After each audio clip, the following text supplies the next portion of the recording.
All right. Further thought, our final day in this week's lesson. Many are unable to make definite plans for the future. Their life is unsettled. They cannot discern the outcome of affairs, and this often fills them with anxiety and unrest. Let us remember that the life of God's children in this world is a pilgrim life. We have not wisdom to plan our own lives. It is not for us to shape our future. By faith, Abraham, when he was called to go out into a place which he should after receive for an inheritance, obeyed as he went out, not knowing whither he went. He just went. He was told to go and he went. Hebrews 11:8.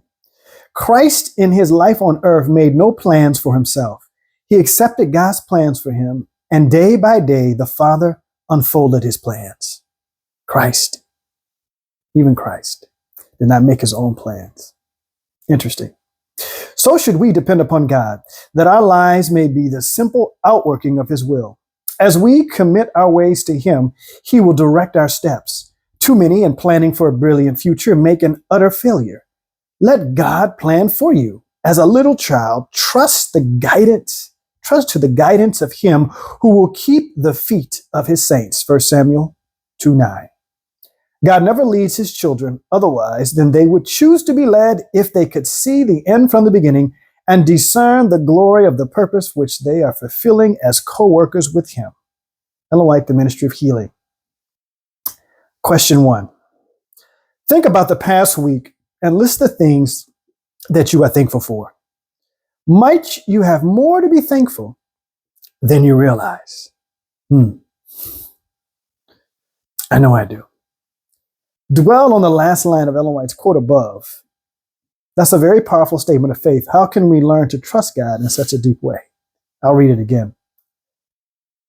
God never leads his children otherwise than they would choose to be led if they could see the end from the beginning and discern the glory of the purpose which they are fulfilling as co-workers with him. What a powerful statement. Question 3. In light of Colossians 1:6 and verse 23, discuss the following statement. For 40 years did unbelief, murmuring, and rebellion shut out ancient Israel from the land of Canaan. The same sins have delayed the entrance of modern Israel into the heavenly Canaan. In neither case were the promises of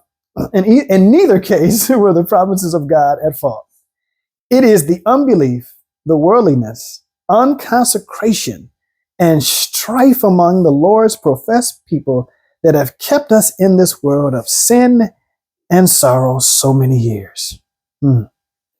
Had the Church of Christ done her appointed work as the Lord ordained, the world would have before this have been warned, and the Lord Jesus would have come to our earth in power and great glory. Ellen White, The Last Day Events, page 38. In what ways might we be guilty of the same things? Final thought. How are we guilty of the same things? How are we guilty of unconsecration, worldliness? But that last one, strife among the Lord's professed people. Strife among us is keeping us from heaven. It doesn't say anything about the work of the enemy. It doesn't say nothing about that. Nothing about the work of the devil and the enemy and how all these things and how the world is getting evil. It says nothing about that. It says worldliness, unconsecration, and strife. Our bickering and fighting amongst ourselves. Food for thought. Until next time, God bless.